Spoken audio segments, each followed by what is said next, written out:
नमस्कार, गोरखपुर लाइव देख रहे हैं आप। आपके साथ मैं हूं नीतीश गुप्ता।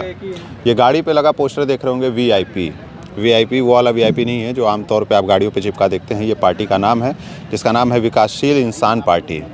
और आज जो है चंपा देवी पार्क में विकासशील इंसान पार्टी की रैली थी। मुकेश सहनी जो है बिहार से आने वाले और यहाँ पे रैली को संबोधित करके चले गए। यहाँ पे तमाम कार्यकर्ता हैं, प्रदेश उपाध्यक्ष मौजूद हैं। हम इनसे बात करेंगे कि इस 2022 के विधानसभा चुनाव को लेकर यूपी में खासकर इनकी क्या रणनीति है, क्योंकि यूपी की राजनीति में जिस तरीके से वीआईपी का इस समय दखल हुआ है, कहीं ना कहीं जो मामला है वो दिलचस्प होने जा रहा है।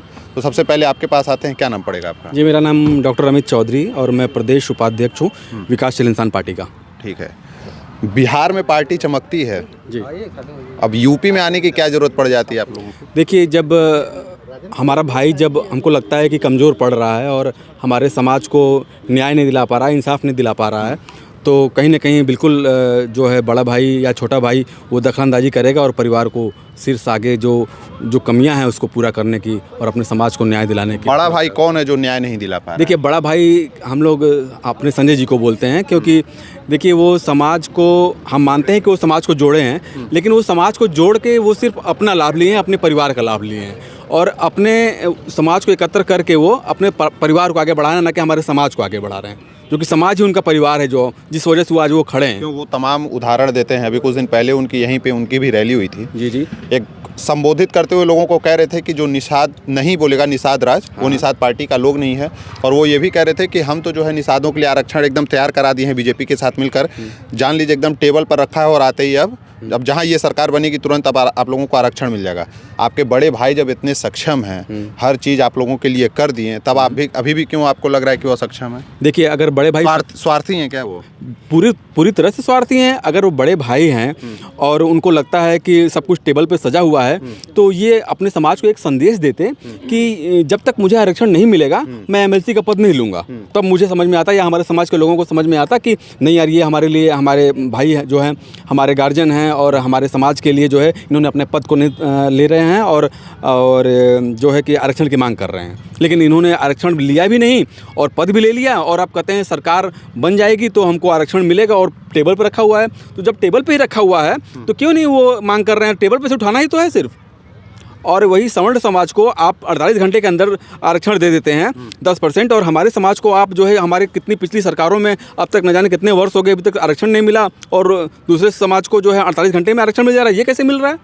और जब मेज पे रखा हुआ है तो क्यों नहीं मिल रहा है हमें? इस वजह से ना उनको मुकेश सहनी को बिहार से यूपी आना पड़ा, इस सिर्फ आरक्षण को लेकर के। हमारा तो अब सहनी जी दिला देंगे आरक्षण? नहीं, आरक्षण देखिए, आरक्षण जो है ये थाली में का खाना नहीं है कि आप तुरंत जो है बनाए और खा गए। तो यहाँ पे संजय निषाद यही समझ रहे हैं क्या, थाली में रखा खाना? बिल्कुल, वो कह तो रहे हैं। उनका जो है कि चुनाव चिन्ह भी पता नहीं, मेरे ख्याल से लगता है थाली भोजन भरी थाली है और वो वीआईपी अब खा जाएगी। बिल्कुल खा जाएगी। अच्छा, उनका थाली आप खा जाएंगे? बिल्कुल खा जाएंगे हम लोग। सही कह रहे हैं? बिल्कुल सही कह रहे हैं। अच्छा, आपको भी लगता है कि जो संजय निषाद हैं अपने समाज के लोगों का उपयोग करके पद ले लिए हैं? सिर्फ एक ही लाइन बोलूँगा, किसी के घर में आ गई महंगी कार और किसी की माँ की दवाई भी आई उधार। ओहो, अब आप देख सकते हैं महंगी कार मतलब तंज उन्हीं के ऊपर है। किसी को एमएलसी मिला, किसी को सांसद मिला, और हमारे समाज को क्या मिला? और अब भविष्य में और क्या मिलेगा? भविष्य में उनके बेटे हैं, अभी उनके 2 बेटे हैं, उनकी पत्नी हैं, तो अभी उन दोनों को मिलेगा, फिर उनकी पत्नी को मिलेगा। तब तक हमारे समाज में जो लोग अभी तक जिनको रोटी भी नहीं मिली, तब तक आने वाली पीढ़ी हमारी ध्वस्त हो चुकी होगी। अच्छा, ये बताइए, जब समाज के लोगों को कुछ मिला ही नहीं, केवल परिवार को मिला, तो फिर वो किस बात की राजनीति करते हैं? परिवारवाद बताइए। परिवारवाद है और क्या। हाँ जी, आप मतलब समाज के साथ वो नहीं रहते हैं, समाज के लिए नहीं खड़े रहते हैं? अगर समाज में के लिए रहते तो सभी रैली आती क्या?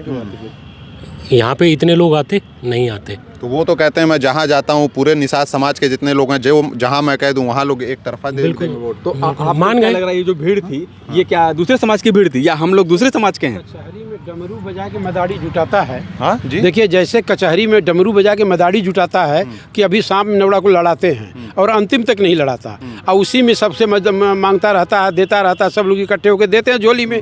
अंत में न नेवड़ लड़ता है, न वो सांप लड़ता है, झोली लपेटता है, चल देता है। वही वो कर रहे हैं। जो ठग दिए गए हैं वो इधर आ गए हैं और जो बचे हैं अभी आशा में लगे हुए हैं। क्या नाम पड़ेगा आपका? जी, अरविंद कुमार। अरविंद कुमार वाराणसी। अच्छा। अच्छा जी।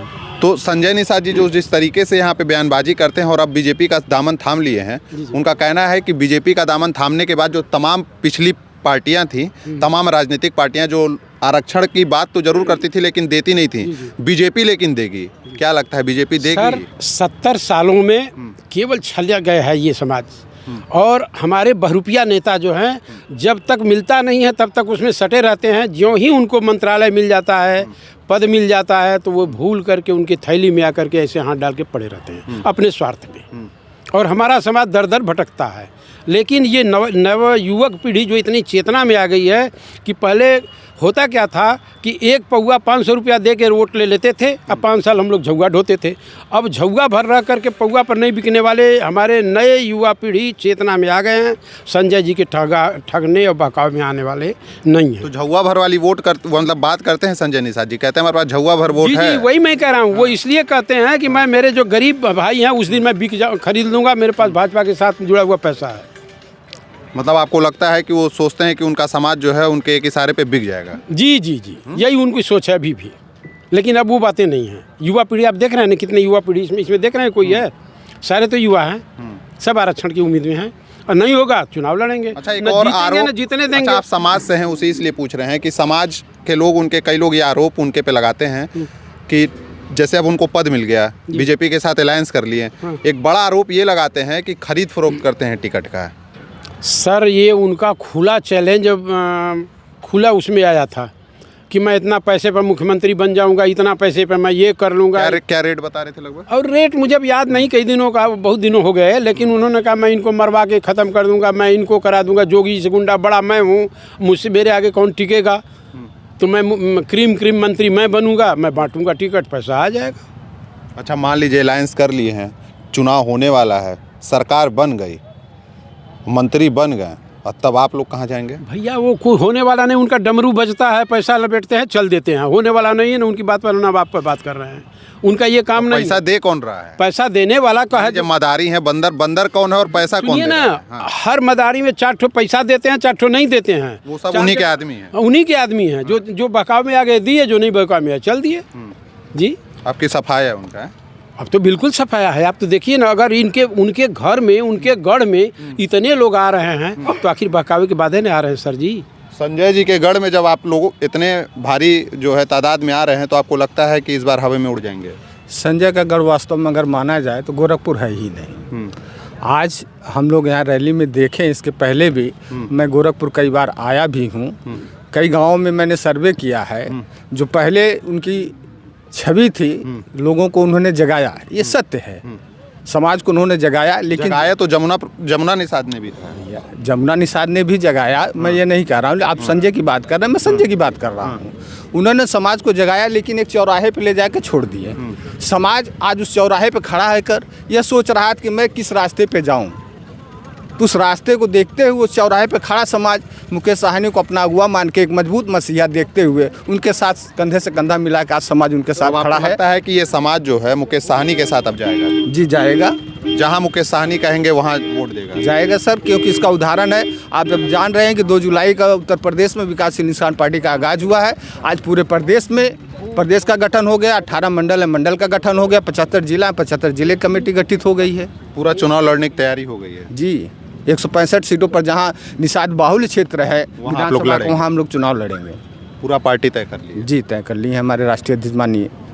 चलिए, भविष्य के लिए आप लोग के पार्टी के लिए शुभकामनाएं, और आप लोगों को भी ढेरों शुभकामनाएं। चलिए हमारी तरफ से। तो ये थे वीआईपी के कुछ कार्यकर्ता और प्रदेश के उपाध्यक्ष, जिनका साफ कहना था कि संजय निषाद जो है समाज के नाम पे लोगों को ठग रहे हैं, और अब जो है मुकेश साहनी की जो एंट्री यूपी में हो रही है, वो कहीं ना कहीं यूपी की राजनीति जो है बदलेगी। 165 सीट पे ये लोग कह रहे थे तैयारियां चल रही हैं, जो भी निषाद बाहुल्य क्षेत्र हैं वहाँ पे ये लोग अपने कैंडिडेट उतारेंगे। अब देखना होगा कि 2022 के विधानसभा चुनाव में क्या होता है। बाकी अन्य खबरों के लिए जुड़े रहे हमारे साथ, देखते रहिए गोरखपुर लाइव। धन्यवाद।